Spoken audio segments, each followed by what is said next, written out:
അവയവ തകരാറുകൾ മൂലം കോടിക്കണക്കിന് ആളുകൾ ഇന്ത്യയിൽ രോഗികളായിക്കൊണ്ടിരിക്കുകയാണ്. ഒരു വർഷം 4000-ഓളം ആളുകൾക്ക് മാത്രമേ അവയവങ്ങൾ കിട്ടാൻ സാധിക്കുന്നുള്ളൂ. ബാക്കിയുള്ളവരിൽ 15% പേരും അവയവങ്ങൾ ലഭിക്കാത്തതിനാൽ ഓരോ ദിവസവും മരിച്ചു പോകുന്നു. 10 മിനിറ്റിൽ ഒരാൾ എന്ന ക്രമത്തിൽ ഇന്ത്യയിൽ മരണപ്പെടുന്നുണ്ട്. കേരളത്തിൽ ഒട്ടനവധി രോഗികൾ അവയവങ്ങൾക്ക് വേണ്ടി കാത്തിരിക്കുകയാണ്. പലരും അവയവങ്ങൾ കിട്ടാതെ മരണപ്പെടുന്നു. കേരള സർക്കാരിന്റെ പഠനപ്രകാരം 2000-ഓളം ആളുകൾ വിവിധതരം അവയവങ്ങൾക്ക് വേണ്ടി കാത്തിരിക്കുകയാണ്. ഇതിൽ കൂടുതൽ പേരും വൃക്കരോഗികളാണ്. ഈ ഒരു സാഹചര്യത്തിൽ അവയവദാനമല്ലാതെ മറ്റൊരു പോംവഴിയില്ല. മരണശേഷം അവയവങ്ങൾ ദാനം ചെയ്യുകയോ ജീവിച്ചിരിക്കുമ്പോൾ തന്നെ സ്വയമേവ ദാനം ചെയ്യുക വഴിയോ മാത്രമേ ഈ ഒരു വേദനാജനകമായ അവസ്ഥയിൽ നിന്ന് നമുക്ക് മോചനമുള്ളൂ.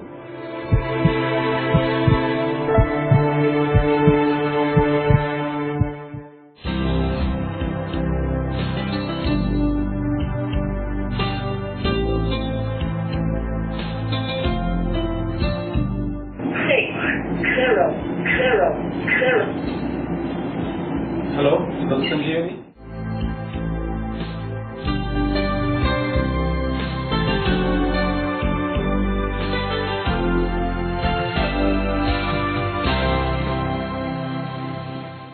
Kerala network of organ sharing എന്ന് പറയുന്നത് പൊതുമേഖലാ ആശുപത്രികളും സ്വകാര്യ ആശുപത്രികളും ഒരു കൂട്ടായ സംരംഭമാണ്. അങ്ങോട്ടും ഇങ്ങോട്ടും അവയവങ്ങൾ ഷെയർ ചെയ്യുന്നൊരു പ്രസ്ഥാനമാണ്. അത് രണ്ടിനെയും ലിങ്ക് ചെയ്ത് സർക്കാർ മേഖലയും പൊതുമേഖലാ സ്ഥാപനവും ലിങ്ക് ചെയ്ത് കൊണ്ടുപോകേണ്ട ഒരു ആവശ്യകതയുണ്ട്. അതാണ് പ്രധാനമായിട്ടും KNOSന്റെ ബുദ്ധിമുട്ട്. പിന്നെ നേരത്തെ ഞാൻ പറഞ്ഞ പോലെ നിഷ്പക്ഷവും സുതാര്യവുമായൊരു ഇതാണ്. നമ്മളൊരു വെബ്സൈറ്റ് മെയിൻറ്റെയിൻ ചെയ്യുന്നത്. അപ്പോൾ ആ വെബ്സൈറ്റിലെ ലിസ്റ്റ് മെയിൻറ്റെയിൻ ചെയ്യുക.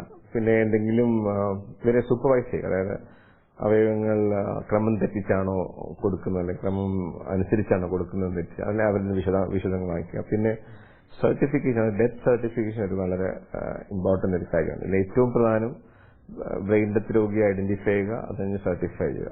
ഇതൊരു വലിയ കടമ്പയാണ്. അപ്പൊ അത് സർട്ടിഫിക്കേഷന് നമുക്ക് ന്യൂറോളജിസ്റ്റിനെ എംപാനൽ ചെയ്ത് കൊടുക്കുക. അങ്ങനത്തെ ജോലികൾ നമ്മൾ ചെയ്യും. പിന്നെ ഒരു അവയവം ഒരു ഹോസ്പിറ്റലില് ഒരു ദാതാവ് ഉണ്ടെങ്കിൽ ആ ദാതാവിന് ഏതൊക്കെ അവയവങ്ങൾ എടുക്കാൻ പറ്റുമെന്ന് ആശുപത്രിയുമായി സംസാരിച്ച് മനസ്സിലാക്കിയ ശേഷം, ഉദാഹരണത്തിന് ഇപ്പോൾ ചില രോഗികളിൽ നിന്ന് ചിലപ്പോൾ നമുക്ക് 2 വൃക്ക മാത്രമേ എടുക്കാൻ പറ്റുള്ളൂ. ചില രോഗികളിൽ വൃക്കയും കരളും ഹൃദയവും ശ്വാസകോശവും എല്ലാം എടുക്കാൻ പറ്റും. അത് നമ്മൾ ആദ്യം മനസ്സിലാക്കും. അവരുമായിട്ട് അവരുടെ ആശുപത്രിയിൽ ചികിത്സിക്കുന്ന ഡോക്ടറുമായിട്ട് ബന്ധപ്പെട്ട് അതിനുശേഷം ഇത് ഏത് രോഗിക്കാണ് ഏത് ആശുപത്രിയാണ് ഇത് വേണ്ടതെന്ന് നമ്മളാണ് അന്വേഷിക്കുന്നത്. ഇപ്പൊ കിഡ്നി വേണ്ട ഒരാൾ, അല്ലെങ്കിൽ വൃക്ക വേണ്ട ആൾ, അല്ലെങ്കിൽ കിഡ്നിയും ഹാർട്ടും വേണ്ട ആൾ, അങ്ങനെ വരേണ്ട. ഞങ്ങൾ ഈ കഴിഞ്ഞ പ്രാവശ്യം ഹാർട്ടും ലങ്ങും ഒരിടത്ത് കൊടുത്തു, കിഡ്നിയും പാങ്ക്രിയാസ്, കിഡ്നിയും ആഗ്നേയവും ചെയ്തു. അതും 2 സ്ഥലത്തായിട്ട്. അപ്പൊ മൾട്ടിപ്പിൾ ഓർഗൻസ് ഒരേ ആൾക്ക് വച്ചു കൊടുക്കേണ്ട അവസ്ഥയാണ്. അപ്പൊ ഇതെല്ലാം നമുക്ക് ഏകോപിപ്പിക്കണമെങ്കിൽ ഏതെങ്കിലും സെൻട്രൽ ഏജൻസി വേണം, അല്ലെങ്കിൽ അറിയില്ല. ഇപ്പൊ ഒരു ഉദാഹരണം, ഇവിടെ നമുക്ക് എവിടെയാണ് ഈ കിഡ്നിയും ഹാർട്ടും രോഗിയുണ്ട്, അല്ലെങ്കിൽ കിഡ്നിയും പാങ്ക്രിയാസും ഉണ്ട് എന്നുള്ളത് നമുക്കറിയില്ല. ഈ ലിസ്റ്റിനെ ഞങ്ങളാണ് മെയിൻറ്റെയിൻ ചെയ്തത്. അപ്പൊ നമ്മൾ രോഗിയെ ആശുപത്രി അറിയിക്കുകയാണ്, ഇങ്ങനെ ഒരു അവയവമുണ്ട്, നല്ല ഷൂട്ടിംഗ് ആണ്, കിഡ്നിയും പാങ്ക്രിയാസും എടുക്കാം, നിങ്ങൾക്ക് താല്പര്യമുണ്ടോ എന്ന്. അപ്പൊ അവർ താല്പര്യമുണ്ടെങ്കിൽ അവരുമായിട്ട് ഈ ദാതാവുള്ള ആശുപത്രിയായിട്ട് കോർഡിനേറ്റ് ചെയ്യണം. കാരണം തിയേറ്റർ സജ്ജമാക്കി കൊടുക്കണം. ഇവർ വരുമ്പോൾ നല്ല ഫുൾ ഫ്ലെഡ്ജ് ഓപ്പറേഷൻ തിയേറ്ററിൽ വെച്ചിട്ടാണ് ഈ ഓപ്പറേഷൻ നടക്കുന്നത്, അവയവം എടുക്കുന്ന ഓപ്പറേഷൻ. അപ്പൊ ആ എടുക്കുന്ന ഓപ്പറേഷന് സമയം ക്രമീകരിച്ചു കൊടുക്കണം നമ്മൾ. അപ്പൊ നമ്മൾ തന്നെയാണ് ഈ ദാതാവുള്ള ആശുപത്രികളുടെ അധികാരികളുമായിട്ട് സംസാരിച്ച് ഇത്ര മണിക്കാണ് നമ്മൾ റിട്രീവൽ, അതായത് ആ അവയവം എടുക്കാൻ തീരുമാനിച്ചിരിക്കുന്നത്. 10 മണിക്കാണെങ്കിൽ 10 മണി, 12 മണി. അപ്പോൾ അവര് തിയേറ്ററിന് സജ്ജമാക്കണം. തിയേറ്റർ സ്റ്റാഫ് നഴ്സസ് വേണം, ട്രെയിനിങ് സ്റ്റാഫ് വേണം, ഇൻസ്ട്രുമെന്റ്സ് റെഡിയാക്കണം. അതെല്ലാം റെഡിയാക്കിയ ശേഷം മറ്റ് ആശുപത്രികളിൽ നിന്ന് ഈ ആശുപത്രിയിൽ നിന്ന് ഓപ്പറേറ്റ് ചെയ്യുന്ന പെർമിഷൻ കൊടുക്കണം. അതും ഒരു കടമയാണ്. ഇപ്പോൾ അമൃത ആശുപത്രി ഒരാൾ ലേക്ഷോർ ആശുപത്രിയിൽ പോയിട്ടുണ്ട്, അമൃത ആശുപത്രി ഒരാൾ മെഡിക്കൽ കോളേജിൽ ആശുപത്രി വന്ന് ഓപ്പറേറ്റ് ചെയ്യുമ്പോൾ ആൾക്കാർ അതെങ്ങനെയാ നിങ്ങൾ വന്ന് ഞങ്ങളുടെ ആവശ്യമില്ല. അപ്പൊ അത് ഏകോപിപ്പിക്കുന്നത് നമ്മൾ തന്നെയാണ്.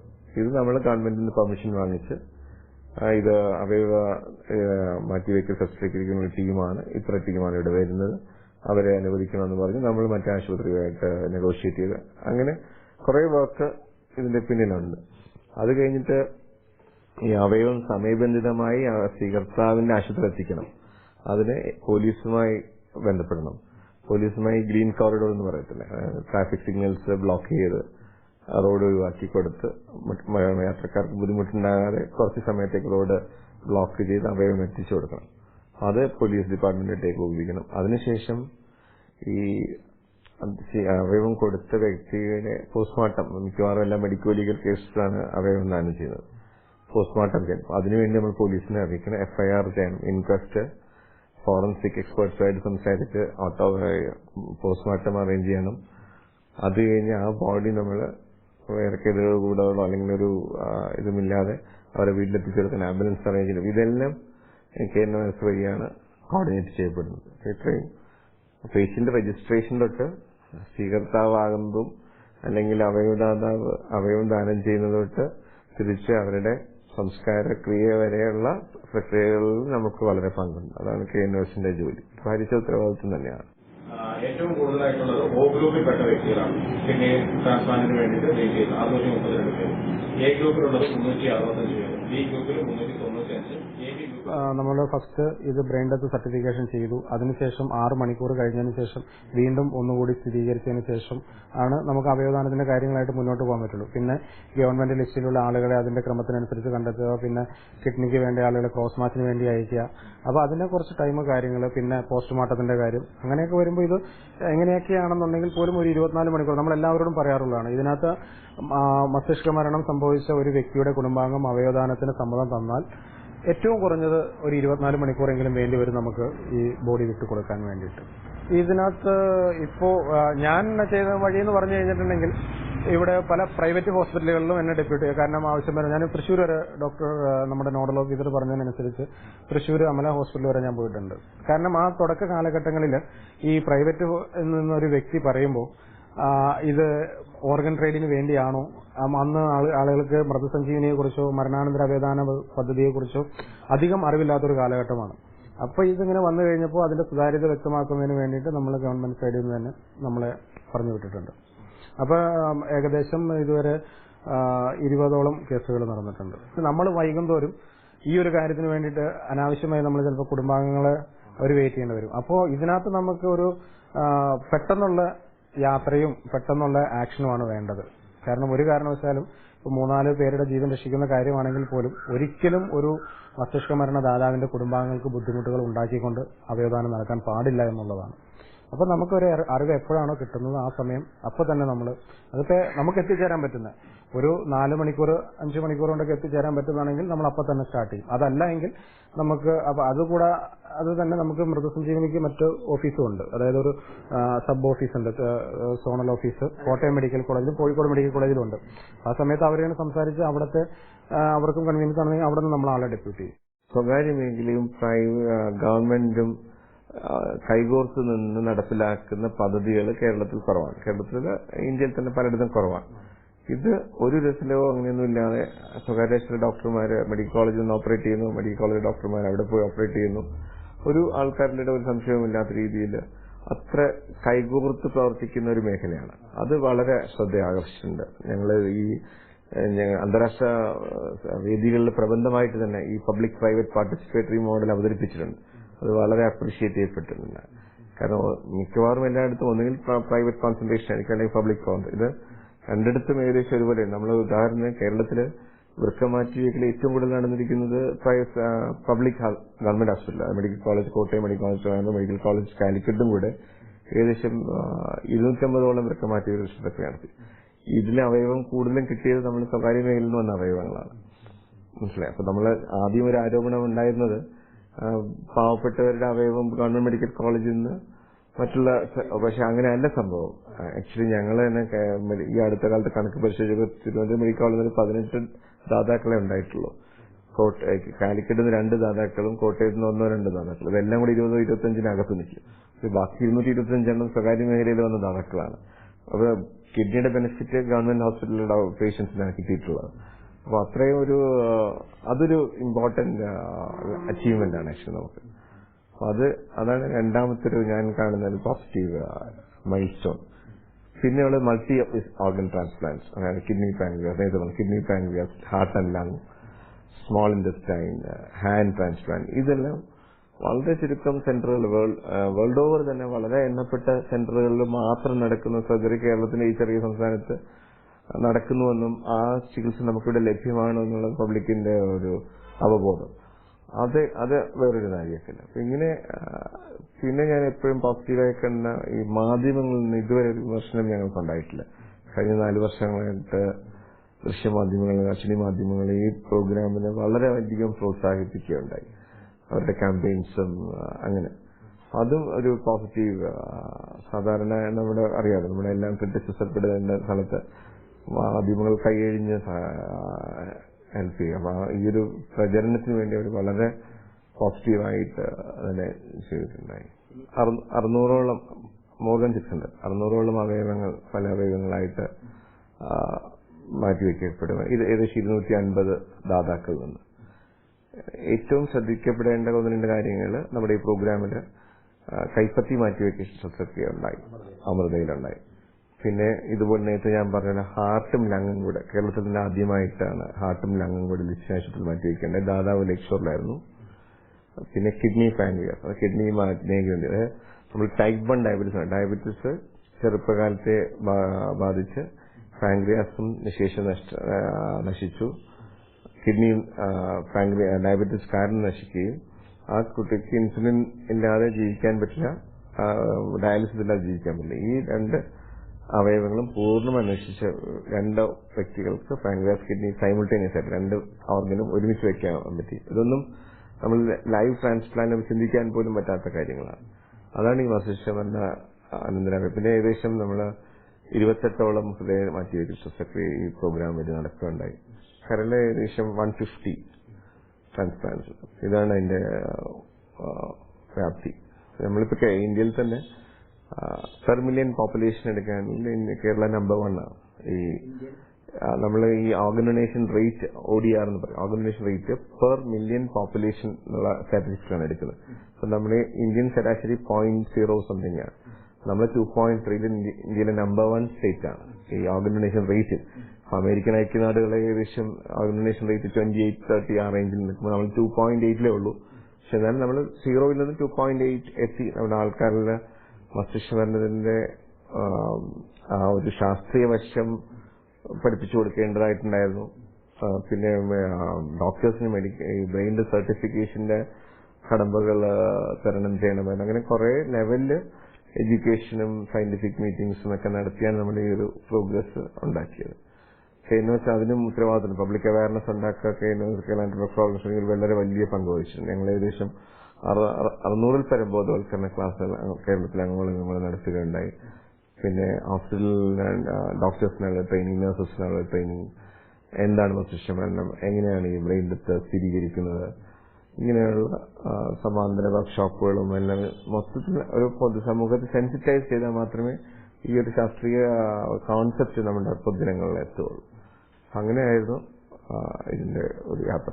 രാവിലെ തുടങ്ങുന്നത് എന്ന് പറഞ്ഞു കഴിഞ്ഞിട്ടുണ്ടെങ്കിൽ നമ്മൾ സാധാരണ വരുമ്പോൾ ഓഫീസിൽ വരുന്നു. അതോടൊപ്പം തന്നെ നമുക്കൊരു ഡെയിലി ഒരു 25-30 കോളെങ്കിലും എങ്ങനെയാണ് അവയവദാനത്തിന് വേണ്ടിയിട്ട് രജിസ്റ്റർ ചെയ്യേണ്ടത്, എന്താണ് ഈ അവയവദാനത്തിന് വേണ്ടിയിട്ട് കൂടുതലായിട്ട് നമ്മൾ ചെയ്യേണ്ടത് എന്നതിനെ കുറിച്ചൊക്കെ ഒരുപാട് കാര്യങ്ങൾ ചോദിച്ചുകൊണ്ട് ഒരുപാട് സംഘടനകളും പിന്നെ കൂട്ടായിട്ടുള്ള അവയവദാന സമ്മതപത്ര സമർപ്പണവും ബോധവൽക്കരണ ക്ലാസുകൾക്കും വേണ്ടിയിട്ട് ആളുകൾ വിളിക്കുന്നുണ്ട്. പക്ഷെ ഇതിലൊക്കെ ഉപരിയായിട്ട് ഈ റെസിപ്പിയൻസ്, ഇതിന് വേണ്ടിയിട്ട് രജിസ്റ്റർ ചെയ്തിട്ടുള്ള റെസിപ്പിയൻസിന്റെ കുടുംബാംഗങ്ങളും അവരും എല്ലാം വിളിക്കും. നമുക്ക് എപ്പോഴാണ് ഓർഗൻ കിട്ടുക, എപ്പോഴാണ് നമുക്ക് ട്രാൻസ്പ്ലാന്റിന് വേണ്ടി നമ്മൾ വിളിക്കുക. ഇപ്പൊ നമ്മൾ ഈ ട്രാൻസ്പ്ലാന്റിന് വേണ്ടിയിട്ട് രജിസ്റ്റർ ചെയ്യപ്പെടുന്ന പേഷ്യൻസിനോട് എല്ലാം എപ്പോഴാണ് ഇത് കിട്ടാനുള്ള സാഹചര്യം, എങ്ങനെയാണ് കിട്ടാനുള്ള സാഹചര്യം എന്നെല്ലാം ഡീറ്റെയിൽ ആയിട്ട് പറയുന്നുണ്ട്. പക്ഷേ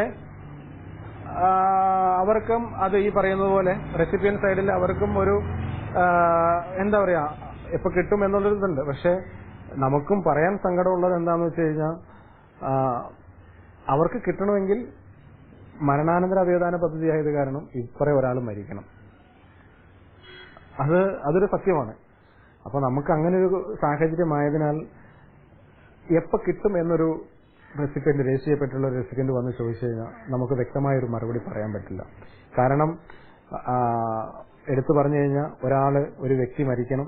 ആ മരിക്കുന്ന വ്യക്തി എന്താ പറയാ, ഈ യോജിക്കുന്ന ചോദിക്കുന്ന ആളുടെ ഗ്രൂപ്പ് യോജിച്ചതായിരിക്കണം. ഇപ്പൊ ലിവർ ആണെന്നുണ്ടെങ്കിൽ അദ്ദേഹത്തിന്റെ ഈ ലിവറിന്റെ സ്വീകർത്താവിന്റെയും ദാതാവിന്റെയും സൈസ് മാച്ച് ആയിരിക്കണം. പിന്നെ ഇതൊന്നുമല്ല, ഈ ഇത്രയും വിഷമാവസ്ഥയിൽ അദ്ദേഹത്തിന്റെ കുടുംബാംഗം അത് സമ്മതിക്കുകയും കൂടി വേണം.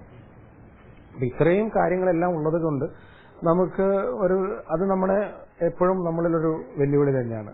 കാരണം വേഗം കിട്ടട്ടെ എന്ന് ഒരിക്കലും ഞങ്ങൾ പറയാറില്ല. അത് ഞങ്ങൾക്ക് ഒരിക്കലും പറയാനും പറ്റില്ല. കാരണം എങ്ങനെ കിട്ടുക എന്ന് പറഞ്ഞു കഴിഞ്ഞാൽ ഒരാൾ മരിച്ചാൽ മാത്രമേ അത് നടക്കുള്ളൂ. അപ്പൊ അത് നമ്മൾ പറയുന്നതും ശരിയല്ല.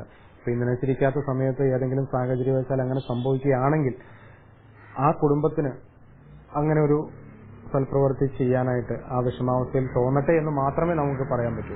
ഗവൺമെന്റിന്റെ ആക്ട് പ്രകാരമുള്ള അതിനകത്ത് 2 വിറ്റ്നസ് വേണം. അത് കഴിയുന്നത് നമ്മുടെ ബന്ധുക്കളുടെ പറഞ്ഞിട്ട്, അല്ലാതെ ഓൺലൈൻ രജിസ്റ്റർ ചെയ്യാൻ നമുക്ക് അങ്ങനെ ഒരു ഓപ്ഷൻ ഇല്ല. ബന്ധുക്കളുടെ പറയണത്. പക്ഷെ നമ്മൾ പബ്ലിക് ചെയ്യേണ്ടത് വെച്ചാൽ എപ്പോൾ നമ്മൾ ഡോണർ കാർഡ് സൈൻ ചെയ്താലും നമ്മുടെ ഏറ്റവും നിയറസ്റ്റ് ആയിട്ട് ഫ്രണ്ട്സിന്റെ അടുത്ത് പറയാം, വൈഫിന്റെ അടുത്ത് പറയാം, അല്ലെങ്കിൽ ബ്രദറിന്റെ പറയാം, അങ്ങനെ പറയണം. എന്നാലും ഇത് പ്രയോജനമുള്ളൂ, അല്ലെങ്കിൽ യാതൊരു പ്രയോജനവുമില്ല. മനസ്സിലായോ? പിന്നെ ഞങ്ങൾക്ക് കുറച്ച് ഈ ഓൺലൈൻ രജിസ്റ്റർ ചെയ്തതിൽ ഒരു അഡ്വാൻറ്റേജ്, ഇപ്പൊ ഒരു മാത്യു എന്ന് വെച്ചാൽ മാത്യു ഏത് സ്ഥലം അഡ്രസ് അടിച്ചു നോക്കി, ഞങ്ങൾക്ക് മാത്യു എന്ന് പറഞ്ഞ ആൾക്കാരുടെ എല്ലാവരുടെയും പേര് വരും. അപ്പൊ ഇന്ന അഡ്രസ്സിലുള്ള ആളാണ്, അപ്പൊ ഇയാൾ ഓൾറെഡി ഡോണർ കാർഡ് സൈൻ ചെയ്തിട്ടുണ്ട്. എനിക്ക് അവരോട് സംസാരിക്കുമ്പോൾ എനിക്ക് പറയാം, ഇന്ന ആൾ ഇന്ന ദിവസം ഞങ്ങളുടെ വെബ്സൈറ്റിൽ രജിസ്റ്റർ ചെയ്തിട്ടുണ്ട്, നിങ്ങൾ അതിന് തടസ്സം നിൽക്കാതിരിക്കുന്നതായിരിക്കും അയാളുടെ ആഗ്രഹത്തിന്. കാരണം നമ്മുടെ ഒരു വിഷന് എതിർപ്പാണല്ലോ.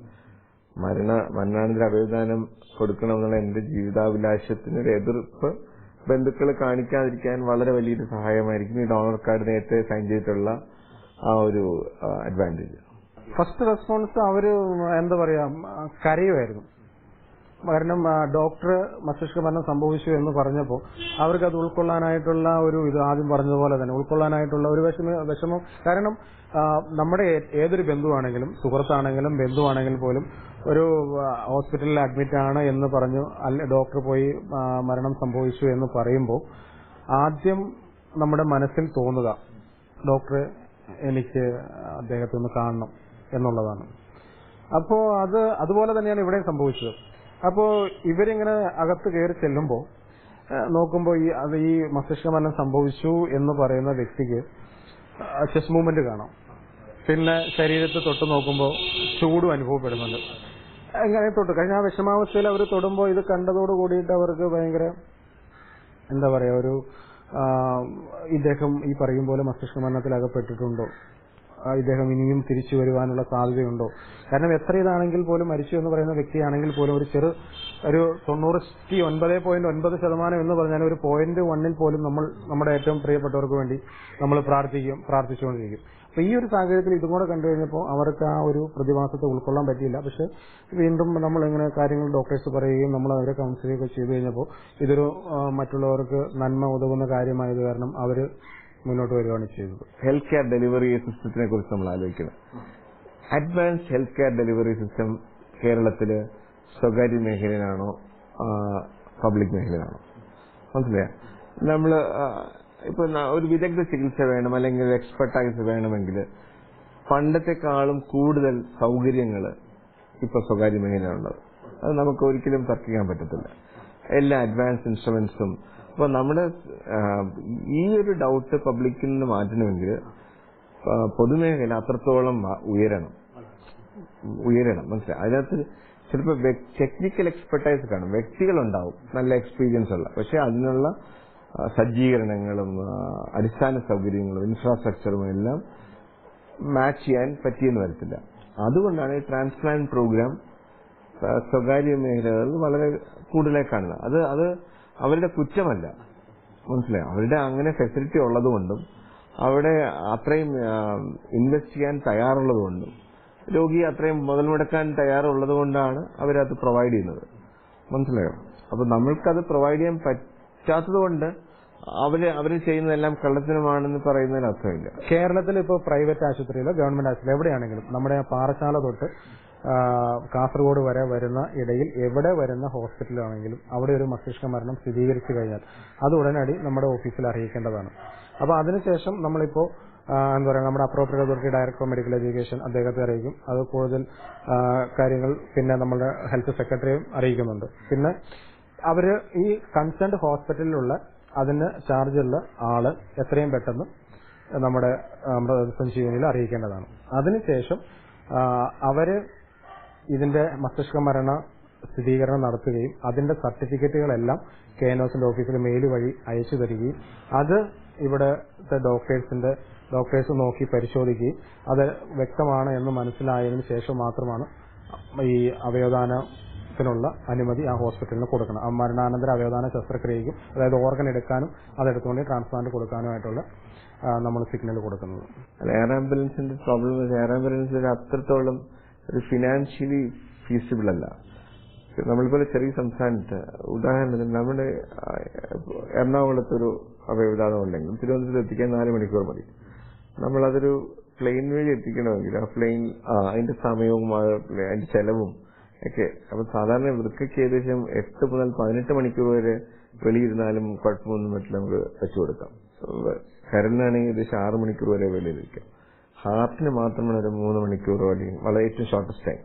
ഹാർട്ട് ട്രാൻസ്പ്ലാന്റ് സെന്റർ ഇപ്പോൾ കേരളത്തിൽ ആക്റ്റീവായിട്ടൊരു 2-3 സെന്ററുകളേ ഉള്ളൂ. അവിടത്തേക്ക് അവയവം എത്തിച്ചു കൊടുക്കാൻ വേണ്ടി മാത്രം ഏകദേശം 1 മാസത്തോളം 60-70 ലക്ഷം രൂപ മുടക്കി നമ്മളൊരു എയർ ആംബുലൻസ് ഫെസിലിറ്റി ഉണ്ടാക്കിയാൽ അതൊട്ടും സാമ്പത്തികമായി ഫീസിബിൾ അല്ല. അതുകൊണ്ടാണ് ഗവൺമെന്റ് ഇത് വളരെ വിശദമായി ഗവൺമെന്റ് പഠിച്ചിട്ട് തന്നെയാണ് തൽക്കാലം മരവിപ്പിച്ചിട്ടുള്ളത്. പിന്നെ നമ്മുടെ ട്രോമ കെയർ ഫെസിലിറ്റി, അതായത് അപകട ട്രീറ്റ്മെന്റ് ഫെസിലിറ്റീസ് വളരെ മെച്ചപ്പെട്ടാൽ അതിനുവേണ്ടി ഈ ആംബുലൻസ് ഉപയോഗിക്കുന്നതിന്റെ കാര്യം ഗവൺമെന്റിന്റെ പരിഗണനയിലാണ്. ട്രാൻസ്പ്ലാന്റ് പ്രോഗ്രാമിന് ഇപ്പോൾ അത് വേണ്ട എന്ന് തന്നെയാണ് ഗവൺമെന്റ് തീരുമാനം. നമ്മൾ രോഗമുണ്ടെങ്കിൽ ഒരു ആശുപത്രിയെ സമീപിക്കുന്ന റേറ്റ് ഉണ്ട്. അത് കേരളം ഓൾമോസ്റ്റ് ഇപ്പോൾ UK അല്ലെങ്കിൽ US പോലത്തെ അതാണ്. നമ്മളിപ്പോൾ ഒരു ഡയബറ്റീസ് അൺകൺട്രോളായി നമ്മൾ ഡോക്ടറിനെ കാണും. ഇപ്പോൾ ഇന്ത്യയിലെ പല സംസ്ഥാനങ്ങളിലും ഡോക്ടറിനെ കാണാൻ ഇതുവരെ കണ്ടിട്ടില്ലാത്ത തന്നെ എത്രയോ ജനങ്ങളുണ്ട്. അല്ലെങ്കിൽ വാക്സിനേഷന്റെ പെനട്രേഷൻ, ഇതെല്ലാം നമ്മുടെ ഹെൽത്ത് സീക്കിംഗ് ബിഹേവിയർ. കേരളം ഒരു ആരോഗ്യ പരിപാലന ഫെസിലിറ്റി ഉപയോഗിക്കുന്ന ആൾക്കാരുടെ എണ്ണം വളരെ കൂടുതലാണ്. അപ്പൊ നമ്മൾ പൈസ ഇല്ലെങ്കിൽ പോലും ഇപ്പോൾ ഒരു കിഡ്നി ഫെയിലിയർ ആയാൽ എങ്ങനെയും ട്രാൻസ്പ്ലാന്റ് ചെയ്യപ്പെടും, സമൂഹത്തിന്റെ സഹായത്തോടുകൂടി ട്രാൻസ്പ്ലാന്റ് ചെയ്യപ്പെടും. അതിനുശേഷം ട്രാൻസ്പ്ലാന്റ് മരുന്നുകൾക്ക് സഹായിക്കുന്നുണ്ട്. ഇപ്പൊ മേളം കുറീസുണ്ട് തിരുവല്ലയിൽ, അവർ ഒരു വലിയ ഗ്രൂപ്പ് ഓഫ് ട്രാൻസ്പ്ലാന്റ് പേഷ്യൻസിന് മരുന്ന് മാസം എത്തിച്ചു കൊടുക്കുന്നുണ്ട്. അപ്പൊ ഇതുപോലെ ഒരു കൂട്ടായ യജ്ഞമാണ് ഈ ട്രാൻസ്പ്ലാന്റ്. നമ്മൾ ട്രാൻസ്പ്ലാന്റ് കഴിഞ്ഞുടൻ ജോലി തീരുന്നില്ല. അത് കഴിഞ്ഞ് അവരുടെ വൃക്ക തിരസ്കരിക്കപ്പെടാതിരിക്കാനും അവർക്ക് അണുബാധ വരാതിരിക്കാനും വേണ്ടി ഉള്ള മരുന്നുകളെല്ലാം അവർ കഴിക്കേണ്ടി വരും. അപ്പൊ അതിനേറെ നല്ല ബാധിച്ച 10,000 രൂപയോളം തന്നെ മാസം തോറും വരുന്നതാണ്. അപ്പൊ സാധാരണക്കാരനെ പിടിച്ച് താങ്ങാനില്ല. ഇതെല്ലാം അഡ്രസ് ചെയ്യപ്പെടുന്നുണ്ട്. നമ്മുടെ കേരളത്തിലെ പൊതുസമൂഹം അവരെല്ലാം സഹായിക്കുന്നുണ്ട്. ഈയൊരു സാമൂഹിക കൂട്ടായ്മയാണ് നമ്മുടെ കേരളത്തിലെ ട്രാൻസ്പ്ലാന്റ് പ്രോഗ്രാമിൽ ഇത്രയൊരു വളർച്ച കണ്ടുകൊണ്ടിരിക്കുന്നത്. പിന്നെ കേരളത്തിലെ കുറച്ച് NGOകൾ വളരെ ആക്റ്റീവാണ്. ഉദാഹരണത്തിന് കിഡ്നി ഫെഡറേഷൻ ചിറമേലച്ചൻ തന്നെ കേരളമൊട്ടാകെ പദയാത്ര നടത്തി അവയവദാന സമ്മതപത്രങ്ങൾ മാറുക. പിന്നെ ചിറ്റിലപ്പള്ളി ഫൗണ്ടേഷൻ ദാതാക്കളെ ഹെൽപ്പ് ചെയ്യുന്നുണ്ട്. പിന്നെ ട്രാൻസ്പ്ലാന്റ് കഴിഞ്ഞ ആളുകൾക്ക് മരുന്ന് വാങ്ങിക്കാനുള്ള സഹായം, മാത്രമല്ല ഡയാലിസിസ് ഫെസിലിറ്റീസ്. അപ്പൊ ഇങ്ങനെ കുറെ ആൾക്കാർ ഈ കിഡ്നി രോഗികൾക്ക് വേണ്ടി പ്രവർത്തിക്കുന്നുണ്ട്. അപ്പൊ ഇതെല്ലാം ഒരു ആശയാണ് പബ്ലിക്കിന്. അപ്പൊ നമ്മൾ ട്രാൻസ്പ്ലാന്റ് ചെയ്താലും നമ്മൾ നോക്കാൻ ആരെങ്കിലും ഉണ്ടല്ലോ, അല്ലെങ്കിൽ ട്രാൻസ്പ്ലാന്റ് വിലയേറിയ മരുന്നുകൾ വാങ്ങിക്കാനുള്ള ആ ഒരു കടമ്പ പൊതുസമൂഹത്തിന്റെ സഹായത്തോടെ നടക്കുമെന്നുള്ളൊരു ആത്മവിശ്വാസമാണ് ട്രാൻസ്പ്ലാന്റ് പ്രോഗ്രാമിന്റെ പ്രധാന ഡ്രൈവിംഗ് ഫോഴ്സ്. ഡോണേഴ്സ് എത്ര ചിലപ്പോൾ തമിഴ്നാട് കൂടുതലായി. പക്ഷെ ഞാൻ നേരത്തെ പറഞ്ഞ പോലെ ഈ കണക്കുകൾ പറയും, നമ്മളൊരു കൊച്ചു സംസ്ഥാനമാണ്, വെറും 20 ഉള്ള ട്രാൻസ്പ്ലാന്റ് സെന്റേഴ്സ്. തമിഴ്നാട് മദ്രാസിൽ മാത്രം 38 ട്രാൻസ്പ്ലാന്റ് സെന്റേഴ്സ് ഉണ്ട്, മദ്രാസിൽ മാത്രം. കേരളത്തിന് പ്രത്യേകത, കേരളത്തിൽ അങ്ങോളം ഇങ്ങോളം കേരളം മൊത്തം ട്രാൻസ്പ്ലാന്റ് പ്രോഗ്രാമിൽ പാർട്ടിസിപ്പേറ്റ് ചെയ്യുന്നുണ്ട്. പിന്നെ ഞാൻ നേരത്തെ പറയുന്നത് പെർ മില്യൺ പോപ്പുലേഷൻ, എത്ര ദശലക്ഷം ആളുകൾ എത്ര പേര് ഡൊണേറ്റ്, അങ്ങനെയാണ് നമ്മൾ കണക്ക്. അതിൽ ഇന്ത്യയിലെ നമ്പർ 1 സ്റ്റേറ്റ് കേരളമാണ്. അവയവദാനം ചെയ്തോ അല്ലെങ്കിൽ രോഗിയുടെ ചികിത്സയ്ക്ക് സാമ്പത്തിക സഹായം നൽകിയോ തങ്ങളാലാവുന്ന വിധം അവയവദാനത്തെ പ്രോത്സാഹിപ്പിക്കുക. അവയവദാനവുമായി ബന്ധപ്പെട്ട എല്ലാ പ്രവർത്തനങ്ങളും ഞങ്ങളെ അറിയിക്കുക. ഒപ്പം നിങ്ങളുടെ വിലയേറിയ അഭിപ്രായങ്ങളും. പ്രൊഡ്യൂസർ ജീവൻ പങ്കിട്ടവർ, ഡിവൈൻ വിഷൻ, ചാലക്കുടി, തൃശൂർ.